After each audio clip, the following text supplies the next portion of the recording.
हम देख रहे होते हैं अभी ड्यूक की बात को सुनने के बाद सभी लोग काफी ज्यादा सरप्राइज लग रहे होते हैं और नेवेरस तो काफी ज्यादा सस्पिशियस लग रहा होता है इस बारे में। नेवेरस कहता है कि आपने कहा कि सेंटिस नरक के द्वार खोलने वाली है, क्या वह सचमुच में सेंटिस नहीं हो सकती है? नेवेरस की बात को सुनकर एक और डीमन पीछे से कहता है, लॉर्ड नेवेरस, अगर ऐसा है तो क्या ग्रैंड ड्यूक ने हमें किसी तरह से चेतावनी नहीं दी होती?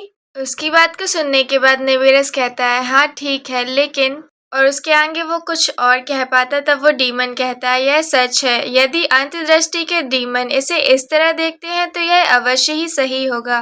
और उसके साथ डीमन बोलता है, यदि ऐसा है तो अगर सेंटिस पब्लिकली सभी को ये घोषणा करते हुए बताती हैं कि हम डीमंस नहीं हैं, क्या इससे पहले की तुलना में संदेह कम नहीं होगा हमारे ऊपर? और इन सभी की बातों को सुनकर हेल्बस कहता है, इससे वाइन का नाम विभिन्न क्षेत्रों में फैलना भी आसान हो जाएगा। ये सब देखते हुए नेवेरस अपने मन में कहता है, मनुष्य की नकारात्मक भावनाएं जिन डीमंस को अपनी जादुई शक्तियों को परिष्कृत करने की आवश्यकता है, और अभी तक उन जैसी भावनाओं को समेटने के लिए हमने अपनी गतिविधियों को युद्ध क्षेत्र जैसे अराजक स्थानों तक ही सीमित कर दिया है। लेकिन अगर हम सेंटिस होने के कारण बेलिथ वॉन वाइन को डीमन कराए जाने से हुए नुकसान को ठीक कर सकते हैं, तो हम और अधिक तौर पर काम करना शुरू कर सकते हैं और इससे बहुत ज़्यादा मदद मिलेगी, विशेषकर अब जब हमारे पास जादुई शक्तियों की कमी हो रही है। बाकी के डीमंस बातें करते हुए कह रहे होते हैं, तो क्या अब हमें सेंटिस के सामने नाटक करने की कोई भी ज़रूरत नहीं है? तभी दूसरा डीमन कहता है, क्या यह तथ्य कि हम डीमन है पहले से ही सबके सामने नहीं है? सभी लोग सिर्फ बैरल के बारे में सोचे जा रहे होते हैं। तभी नेवेरस कहता है, वह सेंटिस मंदिर की कठपुतली से ज्यादा कुछ नहीं है। नेवेरस को अब भी बैरल पर काफी ज्यादा शक होता है और वो खुद से कह रहा होता है, हो सकता है शायद उसका कोई खुद का मकसद हो, मैं दूसरों की तरह अपनी सतर्कता कम नहीं करूंगा। और फिर हम अगले दिन की सुबह का सीन देखते हैं बैरल के रूम का, जहाँ पर वो जाग रही होती है। अब बैरल अभी उठी ही होती है, तभी डेकर अभी आकर कहती है, योर ग्रेस अपने दिन के कार्यों को पालन करने के लिए बाहर गए हुए हैं। डेकर आबिया की बात पर बैरल कहती है, अच्छा ऐसी बात है। तभी डेकर आबिया पूछते हुए कहती है, क्या आपको अच्छे से नींद आई? डेकर आबिया बैरल के लिए नाश्ता लाई हुई होती है और उसको देखकर बैरल उठ जाती है। और डेकर आबिया की बात को सुनकर बैरल को ये बात याद आ जाती है मन में और खुद से वो कहती है, तो अच्छा जो कल हुआ वो एक सपना नहीं था, वो भावुक रात। बैरल पिछले रात के बारे में सोच रही होती है और उसका चेहरा एकदम से पूरा रेड हो जाता है और वो खुद से कहती है, और सोचो, जब उसकी कल बैलेट से बात हुई होती है, उसको लेकर वो अपने मन में खुद से कह रही होती है, हमने आपस में ऐसी ऐसी बातें की और अभी वो सारी बातें याद आते हुए भी अभी भी यह एक सपने जैसा लगता है। बैरल अपने ख्यालों में डूबी हुई होती है। तभी डेकर आबिया आते हुए कहती है, क्या आप ठीक हैं? आपका चेहरा तो एकदम लाल हो गया है। डेकर आबिया की बात को सुनकर बैरल कहती है, मैं बिल्कुल ठीक हूँ। तो ये दिन के समय के कर्तव्य आखिर हैं क्या? क्या इनमें मनुष्य से जुड़े हुए कोई संबंध है? बैरल की बात पर डेकर आबिया उसे बताते हुए कहती है, हाँ, यह आने वाले महान डीमन भगाने समारोह के कारण है। समारोह के बारे में जानने के बाद बैरल अपने मन में कहती है, मेरे पिछले जन्म में भी मंदिर ने तीनों कुलों को बुलाया गया था जिन पर डीमंस होने का संदेह है, और ये सब महान डीमन भगाने की योजना का संचालन करने के लिए उन्होंने दावा किया कि वहां मौजूद कोई भी डीमन निश्चित रूप से इस पर प्रक्रिया देगा। और थोड़ी टाइम बाद का सीन देख रहे होते हैं हम, जब वो लोग खाना खा रहे होते हैं। तभी डेकर आबिया बताते हुए कहती है, मैं तारो की डीमन हूँ। डेकर आबिया की बात को सुनकर बैरल खाना खा रही होती है और एकदम से रुक जाती है और सरप्राइज होकर कहती है, तारो की डीमन? और डेकर आबिया की बात को सुनने के बाद बैरल को याद आता है और वो अपने मन में कहती है, कल रात बेलिथ ने खुद को अंतर्दृष्टि का डीमन बताया था, और जिस डीमन की अभी डेथ हुई, किलाटिया खुद को फुसफुसाहट की डीमन कहती थी, है ना? और इन सभी बातों को सोचते हुए बैरल डेकर आबिया से पूछते हुए कहती है, क्या ये उपाधियां डीमंस की अनोखी क्षमताओं से जुड़ी हुई है? डेकर आबिया बताते हुए कहती है, हाँ सही कहा, मुझे दिन के दौरान चलने फिरने में दिक्कत होती है, लेकिन रात के दौरान जितने ज्यादा तारे होते हैं मेरी ताकत उतनी ज्यादा मजबूत होती जाती है। और डेकर आबिया की बात को सुनने के बाद बैरल उसके छाते की तरफ देखते हुए खुद से कहती है, तो छाता लेकर चलना महज एक आदत नहीं थी इसकी। और तभी बैरल को एकदम से याद आता है और वो चिंता में होकर उठती है और कहती है, तो फिर जब आप शादी के हॉल में गई थी तब क्या हुआ था? तब क्या आप ठीक थी? और बैरल की बात पर डेकर आबिया बताते हुए कहती है, जब तक मैं छाते का इस्तेमाल करती हूँ तब तक मैं संभाल कर चल सकती हूँ, इसलिए आपको इस बारे में चिंता करने की जरूरत नहीं है। डेकराबिया की बात को सुनकर बैरल कहती है, लेकिन फिर भी मैं इस बात का ध्यान रखूंगी। बैरल की ये सारी बातें सुनकर डेकराबिया कहती है, योर ग्रेस, आपको ये सारी बातें याद रखने की जरूरत नहीं है। आपको बस जब भी जिस चीज की भी जरूरत हो आप बस वो बताइए, और जिसके पास भी ऐसा कुछ होगा वह आपके सामने घुटने टेकेगा। डेकराबिया की बात को सुनने के बाद बैरल थोड़ी सरप्राइज लग रही होती है और अपने मन में कहती है, डीमंस के लिए तो यह बात बिल्कुल स्पष्ट है, लेकिन अंत में बैलेट के अधिकार पर आधारित एक आदेश मात्र है। फिलहाल यह कारागार हो सकता है, लेकिन कोई भी डीमन ऐसा नहीं होगा जो सचमुच मेरी बात सुनेगा। और डेकराबिया ने जो बात उससे पहले कही हुई होती है उसका रिप्लाई देते हुए बैरल कहती है, नहीं, अब से मैं इन्हीं लोगों के साथ रहूंगी, इसीलिए मुझे इन्हें जान लेना चाहिए। और अपने मन में सोचते हुए कहती है, बैलेट के साथ हाथ मिलाने के बाद मुझे यहीं रहना है, और जो कि मैंने उनके लिए नरक के द्वार खोलने का फैसला किया है, मुझे उनके साथ ही रहना होगा। बैरल स्माइल करते हुए कहती है, मैं अभी भी सेंटेस हूँ, फिलहाल के लिए डीमंस के दृष्टिकोण से मुझ पर संदेह करना स्वाभाविक है, लेकिन मैं चीजों को सुलझाने के लिए बैलेट के नाम पर निर्भर नहीं रहना चाहती। बैरल की बात को सुनकर डेकराबिया कहती है, ठीक है, तो फिर आपकी जैसी इच्छा हो। और बैरल अपने मन में कह रही होती है, मुझे लगता था कि डीमंस के लिए असली विचारों को समझना काफी असंभव है, लेकिन डेकराबिया को देखते हुए यह बात पूरी तरीके से सच नहीं हो सकती है। और बैरल डेकराबिया से पूछते हुए कहती है, डेकराबिया, क्या आप मुझे बता सकती हैं कि वर्तमान में मानव जगत में कौन कौन से डीमंस मौजूद है? डेकराबिया रिप्लाई करते हुए कहती है, जी हाँ, मैं आपको उनसे मिलवा दूंगी। और डेकराबिया के अनुसार उन महत्वहीन लोगों को छोड़कर जो याद रखने के लायक नहीं है। वर्तमान में मानव जगत में लगभग 8 डीमंस हैं जो उपाधियों के योग्य हैं। और डेकराबिया पूछते हुए कहती है, तो क्या मुझे उन्हें इधर पर बुलाना चाहिए? तभी बैरल कहती है, नहीं, मैं खुद उनके पास जाऊंगी। मैं देखना चाहती हूँ कि वे अपनी अपनी भूमिका में कैसे काम कर रहे हैं। डेकराबिया बताना चालू करती है और कहती है, तो चलिए नेबेरस से मिलते हैं, वो है जनरल और इंस्पेक्टर। और नेबेरस का नाम सुनकर बैरल अपने मन में कहती है, शुरुआत में ही एक कठिन नाम सामने आता है। और डेकराबिया से कहती है, एक इंस्पेक्टर? डेकराबिया बताते हुए कहती है, उनका काम किसी भी ऐसे व्यक्ति से निपटना है जो हिज ग्रेस ग्रैंड ड्यूक के विरुद्ध उद्दंड विचार रखने का साहस करता है, और सबसे पहले उनकी देखभाल करना, और अभी दिन के इस समय उन्हें नाइट्स बिल्डिंग में होना चाहिए। बैरल और डेकराबिया आपस में बातें कर रहे होते हैं, तभी एक डीमन दौड़ते हुए जा रहा होता है और चिल्ला रहा होता है, लॉर्ड नेबेरस। बैरल ये सब देखकर काफी नर्वस लग रही होती है और अपने मन में कह रही होती है, क्या कुछ हो गया है अभी? और उसकी आवाज सुनने के बाद नेबेरस आ जाता है। तभी वो जाता है नेबेरस के पास और कहता है, लॉर्ड नेबेरस, काशिरिन का जादू कम हो रहा है, और इस गति से तो वो मॉन्स्टर में बदल जाएगा। और उसकी बात को सुनकर बैरल काफी ज्यादा शॉक्ड होती है और अपने मन में कहती है, लेकिन फ्यूनरल को तो अभी इतना समय भी नहीं हुआ है। और दूसरी तरफ हम नेबेरस को देखते हैं, वो भी काफी ज्यादा शॉक्ड और गुस्से में लग रहा होता है और खुद से कह रहा होता है, लेकिन अभी फ्यूनरल को हुए तो कुछ टाइम ही निकला हुआ है। और इस सारी सिचुएशन को देखते हुए वो काफी ज्यादा सैड भी होता है अपने मन में और खुद से कह रहा होता है, क्या मैं एक और साथी को खोने जा रहा हूँ अपने? और ये सब देखकर बैरल अपने मन में कह रही होती है, मनुष्य जो जादूगर थे कभी, वो अब डीमंस कहलाते हैं क्योंकि उन पर कर्ज दिया गया था, और अब उन्हें मानव जगत से भी जाना पड़ रहा है धीरे धीरे करके, और ये सब उन मंदिर के कमीनों की वजह से हो रहा है।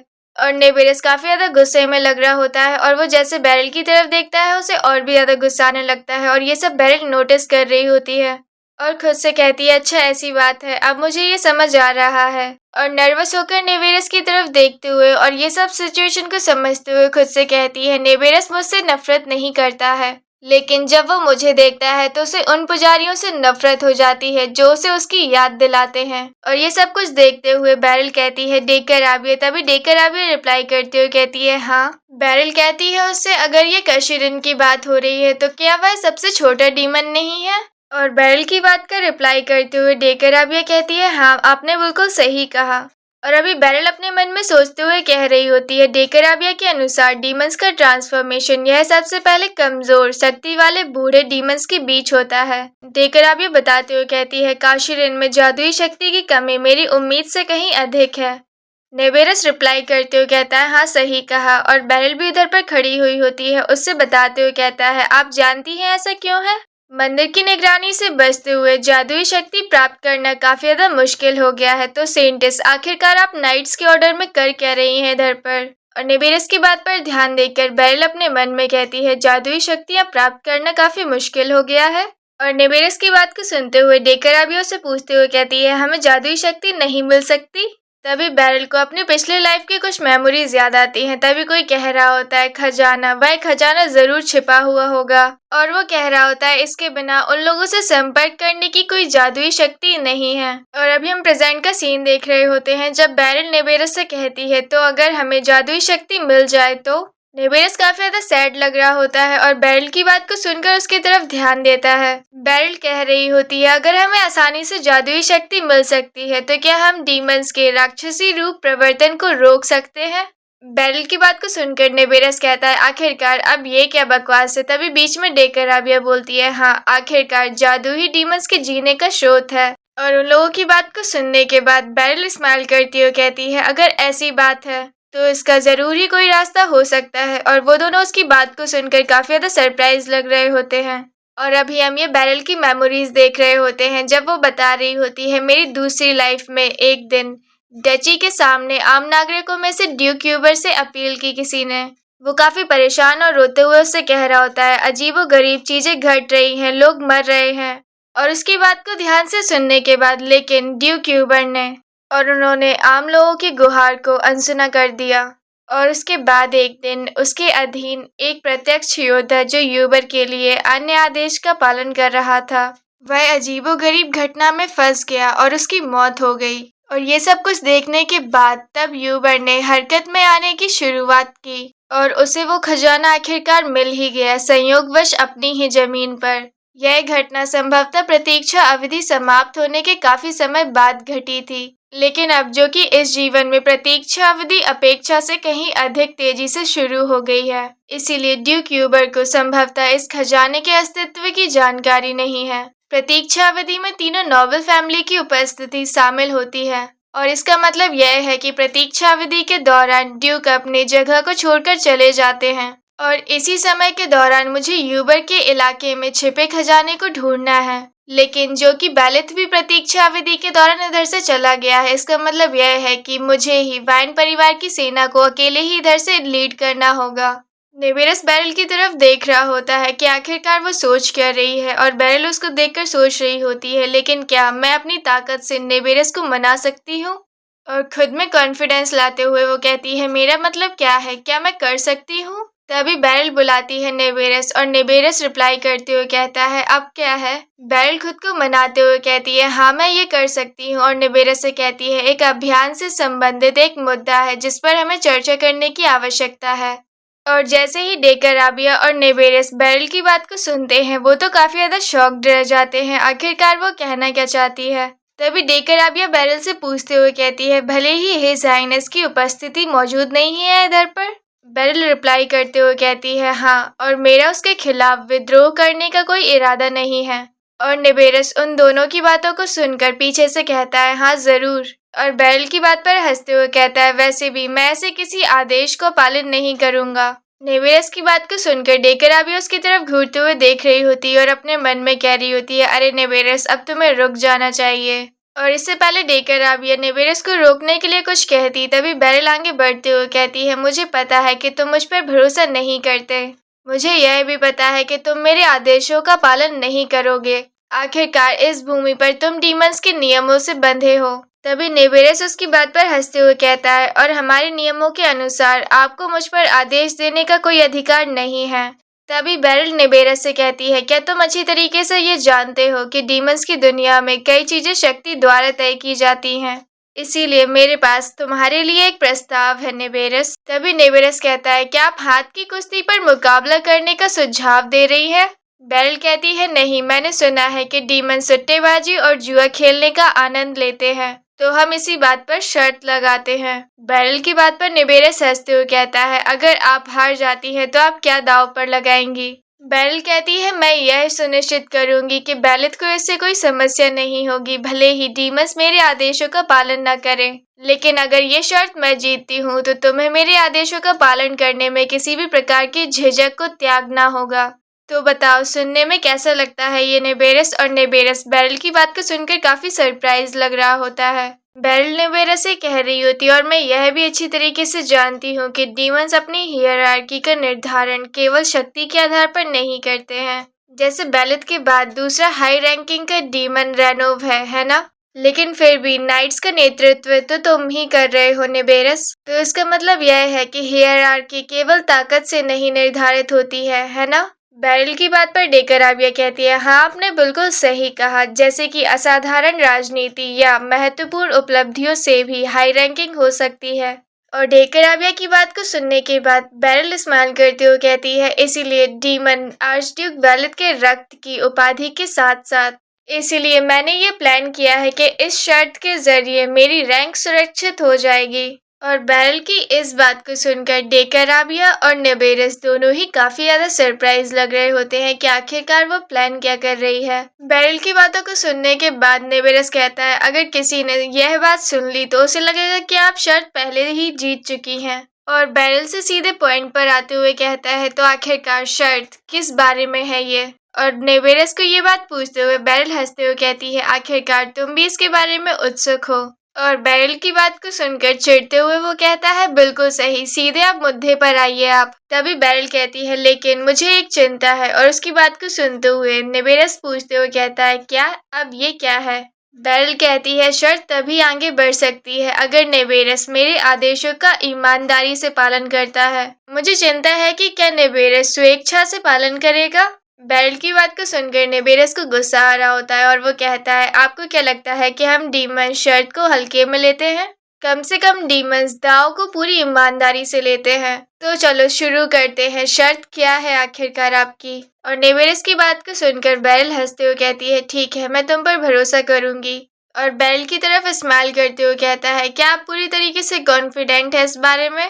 क्योंकि अगर आप ये शर्त हार जाती हैं तो वाइन में आपका जीवन बहुत ही ज्यादा मिजरेबल होने वाला है।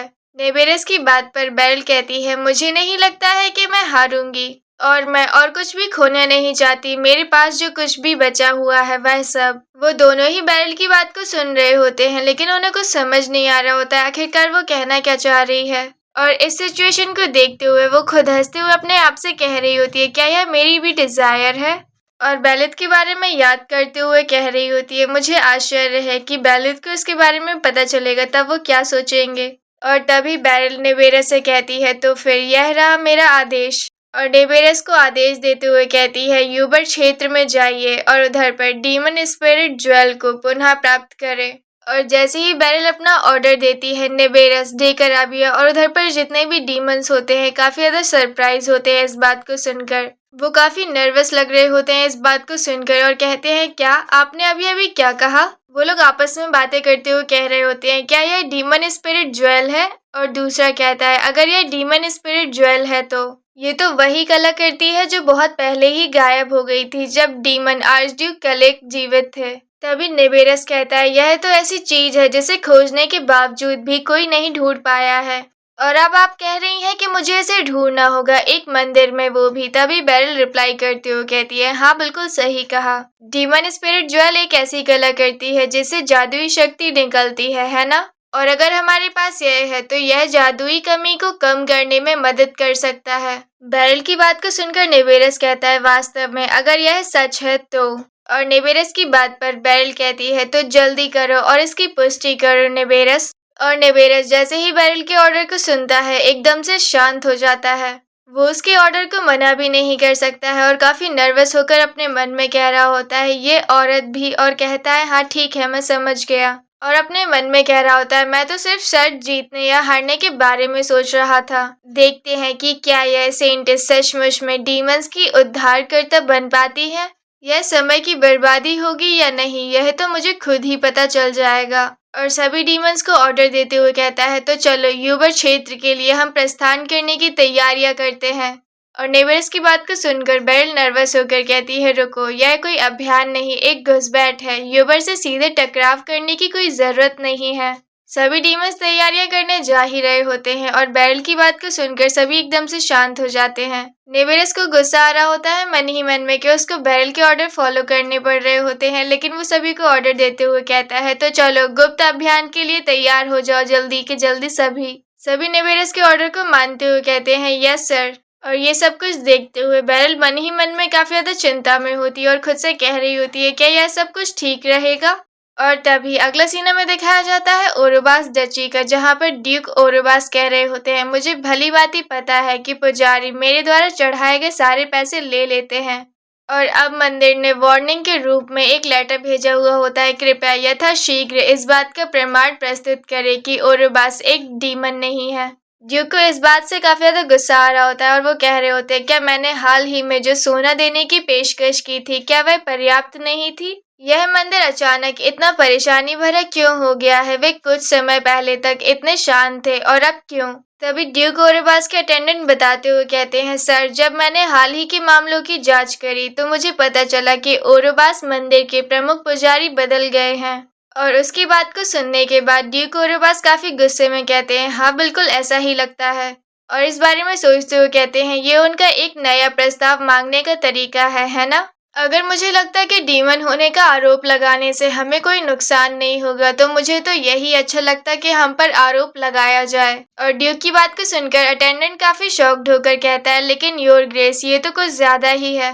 तभी अपने अटेंडेंट की बात पर ड्यूक यूबर कहते हैं क्यों, क्या यह गड़बड़ है। कम से कम वाइन में तो स्वयं सेंटिस अंदर का निरीक्षण करती हैं, इसीलिए हमें ऐसी बकवास बातें नहीं सुननी पड़ेंगी जैसे सोना चढ़ाकर साबित करो कि हम डीमन नहीं हैं। और सेंटिस की बात करते हुए उसे बेरिल की याद आती है और वो कहता है हाँ ठीक कहा स्वयं सेंटिस। और ड्यूक उसके बारे में याद करने लगते हैं जब उसने सेंटिस को देखा हुआ होता है। उसने जब बेरिल को उसकी शादी में देखा हुआ होता है तो उस टाइम पर वो काफी ज्यादा सरप्राइज होकर उसको देख रहा होता है और खुद से कह रहा होता है क्या यह सचमुच में सेंटिस है। और उसकी आंखें बिल्कुल खुली की खुली ही रह जाती हैं उस टाइम बेरिल को देखकर। और बेरिल के बारे में याद करते हुए ही वो कह रहा होता है खुद से मुझे आश्चर्य है कि यह कैसा महसूस होता होगा एक ऐसी विमेन को अपवित्र करना जो देखने में अत्यंत पवित्र लगती है। और इसी बात को सोचकर उसे एकदम से याद आता है और वो रुक जाता है और कहता है खुद से लेकिन ड्यूक ऑफ वाइन उसे पहले ही ले जा चुके होंगे इसलिए उसकी पवित्रता संभवतः समाप्त हो चुकी है। और इस बारे में सोचकर उसे काफी ज्यादा गुस्सा आ रहा होता है अभी।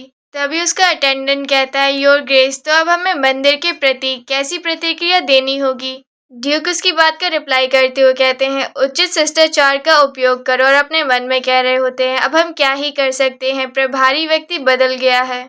और फिर हमें अगले दिन का सीन दिखाया जाता है जहाँ पर वो काफी गुस्से में पेपर को पकड़े हुए चिल्लाते हुए कह रहे होते हैं ये तो बेतुका है, किसी चीज को लेते समय भी सम्मान का भाव होना चाहिए। मंदिर वालों ने लेटर भेजा हुआ होता है, उसमें लिखा हुआ होता है कि मंदिर को अभी ऐसा कोई सबूत नहीं मिला है कि ओरोबास एक डीमन नहीं है। और अटेंडेंट उसको पढ़ते हुए बता रहा होता है और यहाँ तक कि स्थायी पुजारियों ने भी पत्र भेजना शुरू कर दिया है। वो कह रहे हैं ओरोबास से आने वाले उन डीमन से निपटो जो उनके क्षेत्र पर आक्रमण कर रहे हैं।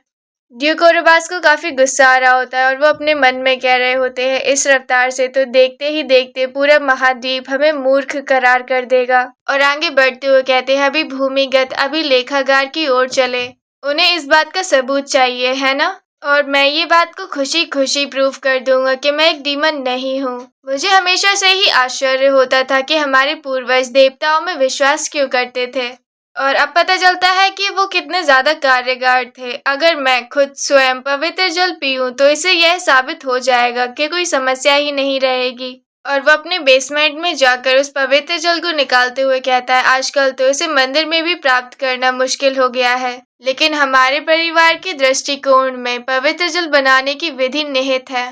तभी एक मेड आती है और उस अटेंडेंट को कुछ बताने लगती है और वो ड्यूक को आवाज लगाते हुए कहता है हिज ग्रेस। और ड्यूक रिप्लाई करते हुए कहते हैं अब क्या हो गया है।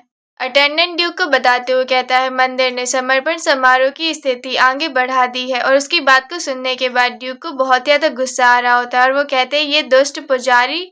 और तभी अगला सीन हमें दिखाया जाता है वाइन स्टेट का, जहाँ पर सभी तैयारियां हो गई होती है और निबेरस जाते हुए कह रहा होता है तो फिर अब हम रवाना हो रहे हैं। और वो लोग ड्यूक यूबर के यहाँ पर जाने के लिए रवाना हो जाते हैं। बाकी डीमंस उनको अलविदा करने के लिए आए हुए होते हैं और वो लोग बातें करते हुए कह रही होती हैं लॉर्ड नेबेरस खतरे में नहीं होंगे है ना। और वो लोग काफी नर्वस होकर बातें करते हुए कह रही होती है इस बात की कोई गारंटी नहीं है कि इस दुनिया में डीमनिक लॉर्ड जैसी कोई चीज होती है। और अगर वह सचमुच में सेंटेस होती तो वह ऐसे काम नहीं करती जिससे डीमंस को फायदा हो। और आखिरकार सेंटेस सोच क्या रही हैं, तभी उन दोनों के पीछे से आवाज आती है। कोई उन लोगों को बुलाते हुए कहता है, रेन और क्लोई। और हम देखते हैं वो पर्सन और कोई नहीं सेंटेस होती है जिसकी वो लोग बातें कर रहे होते हैं। बैरल होती है, बैरल ने ही उन लोगों को आवाज लगाई हुई होती है। और बैरल स्माइल करते हुए इन लोगों से पूछती है, क्या आप लॉर्ड नेबेरस और उनके दल को विदा कर रही थी? वो लोग बैरल की बात को सुनकर और देखकर काफी ज्यादा शॉक्ड लग रही होती हैं और कहती हैं, सेंटेस नहीं नहीं लेडी बैरल। और बैरल से सरप्राइज होकर पूछती हैं, जी जी, लेकिन आपको हमारे नाम कैसे पता चले? उन लोगों की बात का रिप्लाई करते हुए बैरल कहती है, अवश्य ही मुझे पता होने चाहिए, आखिरकार मैं भी इधर पर ही रहने वाली हूँ आप लोगों के साथ ही। और बैरल की बात को सुनकर वो काफी ज्यादा सरप्राइज लग रही होती है और मन ही मन में काफी खुशी होती है और कह रही होती है, सचमुच में वो एक सेंटेस है। और फिर हम अगली जगह का सीन देखते हैं जहाँ पर कुछ डीमंस बैठे हुए होते हैं और एक डीमन कह रहा होता है, मुझे पूरा यकीन था कि वह कुछ ना कुछ छिपा रही होगी, लेकिन कुछ दिन पहले मैंने उसे यहाँ से गुजरते हुए देखा। और फिर हमें कुछ दिन पहले का सीन दिखाया जाता है वाइन ईस्टेट का, जहाँ पर हम देखते हैं बैरल काफी ज्यादा जल्दी में लग रही होती है और चिल्लाते हुए कहती है, हेल्बस तुम्हारे साथ क्या गलत हुआ है? हम देखते हैं हेल्बस खिड़की के ऊपर खड़ा हुआ होता है और कहता है, माफ कीजिएगा। तभी बैरल कहती है, क्या आपको कोई बात परेशान कर रही है? हेल्बस खिड़की से नीचे उतरते हुए नर्वस होकर कहता है, माफ कीजिएगा, नहीं ऐसा बिल्कुल नहीं है जैसा आप सोच रही हैं, मेरी क्षमता एक नए रूप में परिवर्तन होने की है। बैरल को लग रहा होता है कि हेल्बस उधर से कूदने वाला है, इसीलिए वो उसके लिए चिंता में होती है। और उसकी बात को सुनने के बाद वो कहती है, मैं समझ गई, लेकिन अपनी क्षमता का उपयोग करने के लिए एकाग्रता की आवश्यकता होती है ना? बैरल की बात के रिप्लाई करते हुए हेल्बस कहता है, मुझे इसकी काफी आदत हो गई है, इसीलिए अब मैं ठीक हूँ। बैरल कहती है, अगर ऐसी बात है तो यह राहत की बात है। बैरल अपने हाथ में कुछ लिए हुए होती है और कहती है, अरे मेरे पास आपके लिए कुछ है। तभी हेल्बस कहता है, मेरे लिए? बैरल कहती है, हाँ ये देखिए। बैरल उसमें हीरे मोती लिए होती है और जैसे ही हेल्बस वो सब देखता है काफी ज्यादा सरप्राइज लग रहा होता है। बैरल कहती है, आप ये ले सकते हैं। तभी हेल्बस काफी खुश होकर कहता है, ये सब मेरे लिए है? क्यों? हेल्बस की बात पर बैरल उसे बताते हुए कहती है, हमारे शादी के दिन ऐसा लग रहा था कि आप मेरे घूंघट पर विशेष ध्यान दे रहे थे और अब मुझे इनकी जरूरत नहीं है और मुझे लगता है कि आपको बचे हुए गहने पसंद आएंगे, इसीलिए मैंने उन्हें आपके लिए रख लिया। और बैरल के गिफ्ट को देखकर हेल्बस की तो आंखें चमक रही होती हैं और वो बहुत ही ज्यादा खुश लग रहा होता है। और इतनी ज्यादा खुशी की वजह से हेल्बस एकदम से कौवे में बदल जाता है और बैरल के चारों तरफ घूमने लगता है। बैरल भी काफी ज्यादा खुश लग रही होती है और हंसते हुए कहती है, गुदगुदी हो रही है मुझे। और हम देख रहे होते हैं ये सारी चीजों को होते हुए भी कोई देख रहा होता है और वो वही डीमन होता है पास्ट में, जो अभी हमें दिखाया जा रहा होता है कुछ टाइम पहले। और ये सब देखते हुए वो कहता है, तभी मुझे ये एहसास हुआ कि सेंटेस का क्या पर्सपेक्टिव है, या तो ये कहें कि मुझे कहना चाहिए कि वह घर की सच्ची मालकिन की तरह लगती हैं। और अभी हम देख रहे होते हैं ये सारी बातें वो डीमन उन दोनों लड़कियों को बता रहा होता है।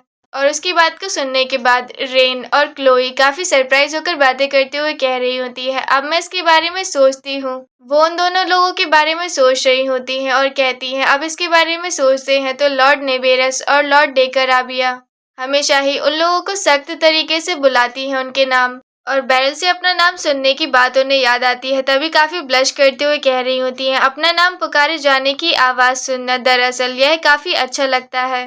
वो डीमन भी काफी खुश होकर कह रहा होता है, सच कहूँ तो इससे मुझे सम्मान का एहसास हुआ। और दूसरी डीमन भी कह रही होती है, एक नेक दिल इंसान, क्या आपको ऐसा नहीं लगता? तभी दूसरी डीमन कहती है, आप कह रहे हैं इंसान, आपका मतलब लेडी बैरल से है, यह तो बहुत ही अपमानजनक बात है। और फिर अगला सीन हम देखते हैं ड्यूक यूबर के यहाँ का, जहाँ पर उनके अटेंडेंट बता रहे होते हैं, ड्यूक समर्पण समारोह का कार्यक्रम आगे बढ़ा दिया गया है। और अपने अटेंडेंट की बात को सुनने के बाद ड्यूक स्माइल करते हुए कहते हैं, तो फिर हमें अपनी योजनाओं में तेजी लाने की जरूरत होगी। और फिर तभी अगला सीन हमें दिखाया जाता है वाइन ईस्टेट का, जब बैरल सभी डॉक्यूमेंट्स को पढ़ते हुए कह रही होती है, तो क्या वाइन क्षेत्र के सभी लोग डीमंस नहीं है? बैरल इस बात को जानते हुए काफी ज्यादा सरप्राइज लग रही होती है और कह रही होती है, और उन्हें यह भी नहीं पता है कि पूरा वाइन ईस्टेट का परिवार ही डीमन है। और हम देखते हैं बैरल के साथ डेकराबिया भी बैठी हुई होती है और वो कहती है, जी हाँ आपने सही कहा। डेकराबिया बताते हुए कहती है, वे मनुष्य विश्वास करते हैं कि ग्रैंड ड्यूक ने उनके हित के लिए मॉन्स्टर के बीच बसने का विकल्प चुना।